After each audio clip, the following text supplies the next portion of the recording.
Is Palworld worth playing in 2025? How good is this base building and survival game which uses Pokemon-style creatures, so-called pals? Switch the dinos in Arc Survival Evolved and make everything more Pokemon, then you get something like Palworld.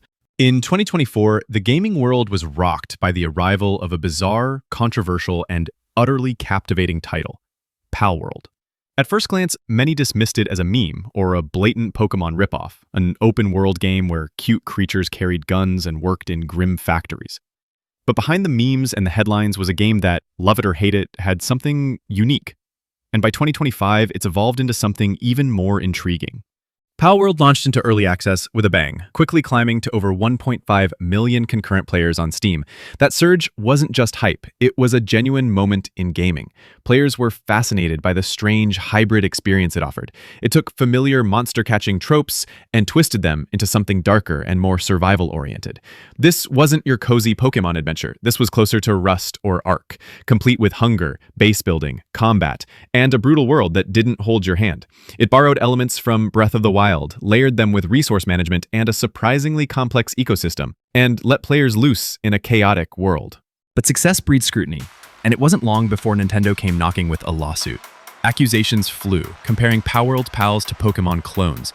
The legal drama played out in the media, but the players knew the truth. While there were visual and thematic inspirations, the core gameplay couldn't be further from what Nintendo offered. This wasn't a turn-based RPG. It was a game of survival, automation, territory, and often sheer chaos. If anything, it was more like Temtem in visuals. But even Temtem, despite being a closer Pokemon analog, had dodged Nintendo's legal crosshairs.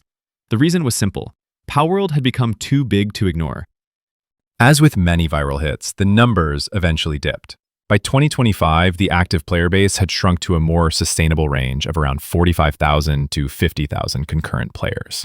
Still active, still alive, but no longer dominating headlines. And yet, the developers didn't stop.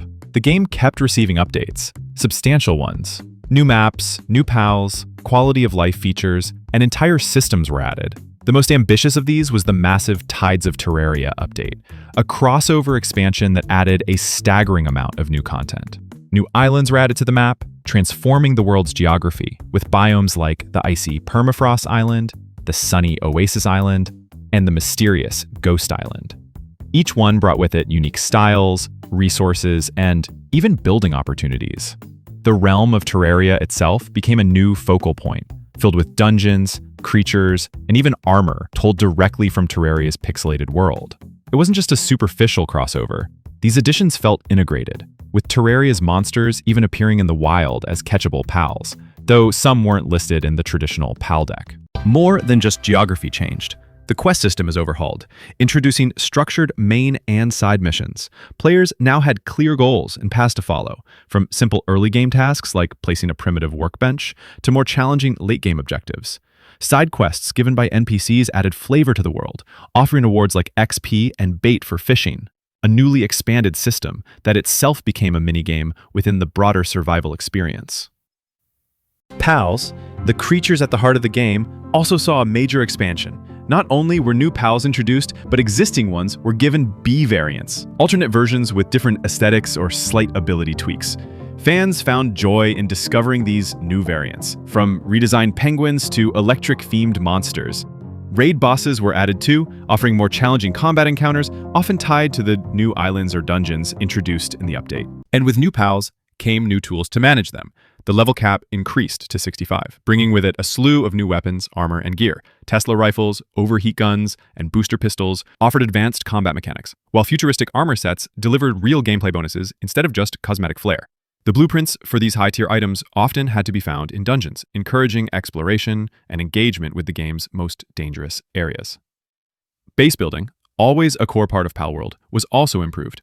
New building sets like futuristic styles or Corallium-themed constructions gave players more creative freedom. A new feature let players automatically sort and store items, significantly improving inventory management. Production systems were expanded with fishing ponds, conveyor belts, and refined automation. The resource loop of the game, catch pals, assign them tasks, automate systems, became deeper and more satisfying. Fishing, once an afterthought, became its own progression path.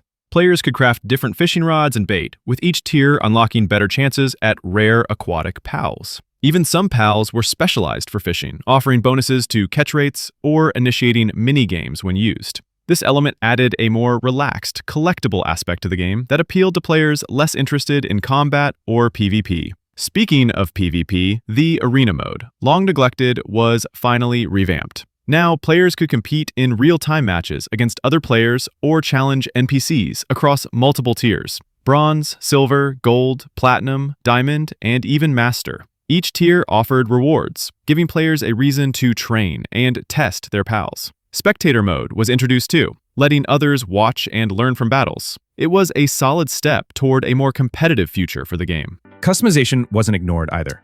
New skins were added for some of the most iconic pals, like the Desert King version of Anubis or the Cyberjet Dragon. While cosmetic, these additions gave players a reason to revisit and re-equip old favorites, especially when tied to new achievements or seasonal events. Yet, for all these improvements, Palworld's flaws remained. The server system was still frustrating. Players often couldn't place a PAL box due to arbitrary limits. Switching servers meant losing all progress, including level ups, PALs, and buildings. Server resets could wipe everything if you didn't log in for a week. And while offline play avoided these issues, none of that progress could carry over online. It created a fractured experience, forcing players to choose between playing solo without friends or risking all their hard work on unpredictable servers. Crossplay, a long-requested feature, was still in limbo. There was partial compatibility. Xbox and PC Game Pass players could play together, but Steam users were locked out, and PlayStation 5 players could only play with other PS5 users.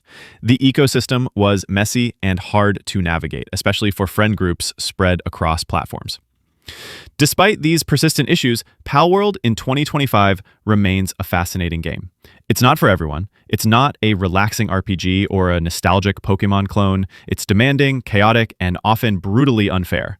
But for players willing to dive deep, learn its systems, and survive its rough edges, it offers a type of freedom and creativity few games can match. There's a strange beauty to riding across a biome on a flaming dragon, launching a Tesla rifle at a raid boss while your automated factory churns out ammo and fish bait behind you. There's satisfaction in designing the perfect base, capturing every PAL variant, and tuning your squad for battle. It's a sandbox, a battleground, a construction sim, and an absurdist comedy all at once.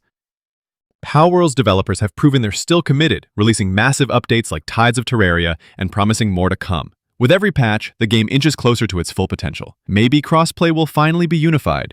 Maybe server wipes will become optional. Maybe it will become the polished gem it was always meant to be. Until then, Palworld is a living experiment, flawed but ambitious, chaotic but captivating. It may not be for everyone, but in 2025, it's still one of the most unique games you can play. Whether you're building bases, catching pals, or diving into dungeons filled with Terraria monsters, there's always something unexpected waiting just around the corner. And in a gaming world full of formulaic sequels and safe bets, that unpredictability might be Palworld's greatest strength.